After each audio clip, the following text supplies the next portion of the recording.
So President Trump just called Fox News to tell them that Iran has only 3 days. That after these 3 days, there is going to be an internal explosion.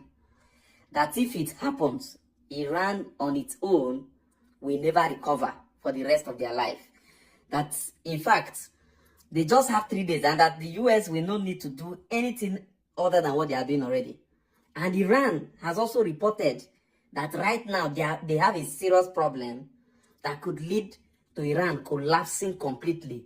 And it might not last up to 3 days before it happens. So this deal, in fact, listen to Trump.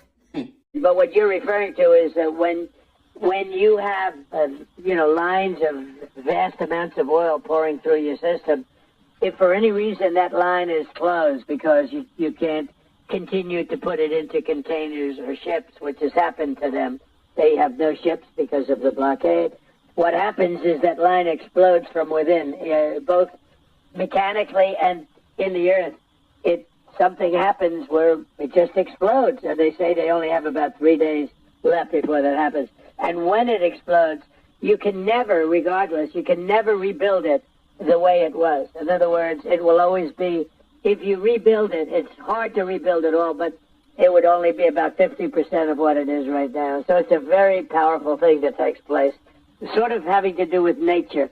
But when that gets clogged at the end, in other words, when you have to turn it off because you have no place to store this oil, either put it in ships or storage tanks, which they are just about finished with, a very bad thing is going to happen.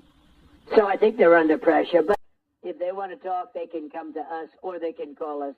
There is a telephone. We have nice secure lines, although I'm not sure any telephone line is secure, frankly. But we have secure lines, and if they want, we can talk. But we're not sending people to travel 18 hours to meet where you literally think of this. We had a meeting for Tuesday, and it was on Saturday that I was saying, when are we meeting? Tuesday, because it's so far. So great respect for Pakistan, but I will, because they've been terrific. They've really tried, and they'll stay involved. But we're going to do it by telephone. So if they want, they can call us. But again, they know what has to be in the agreement. Very simple. They cannot have a nuclear weapon. Otherwise, there's no reason to meet. Now, this is a U.S. oil tanker supplying oil to Japan.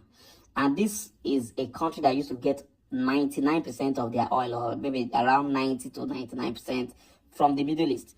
But the war in Iran has prevented them from doing that. Now they had to go to the United States to buy. This is about 990,000 barrels of crude oil it is coming from Texas. Actually, it is now, or it's already in the port of Japan. And according to reports, this is just the beginning. Right now, Japan is relying solely on the US for oil supply, and not just Japan, including Europe. In the Strait of Hormuz, within the waters of the Persian Gulf, a vessel has been seized by the armed forces of the Islamic Republic of Iran, and I happened to take a close look at it. So I am next to the vessel Epaminondas, and they are preparing the situation for us to get inside. Ignoring the new order of the world's most strategic strait and its history, the vessel relied on the baseless remarks of the US president, attempting to violate international law and Iran's territorial integrity. Now, it must await the completion of the necessary legal procedures before it can be released. And inside the vessel Epaminondas, that was just seized by the IRGC for violating the maritime regulations, the new maritime regulations set by the Islamic Republic of Iran. This is not the only ship that has been seized for violating the new order ruling the strait.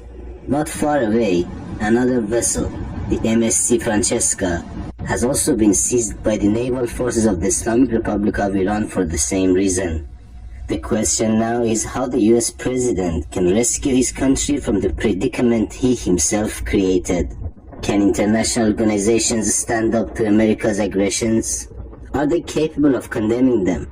That is the important question the world is trying to answer today. Moin Amini Press TV, the Strait of Hormuz.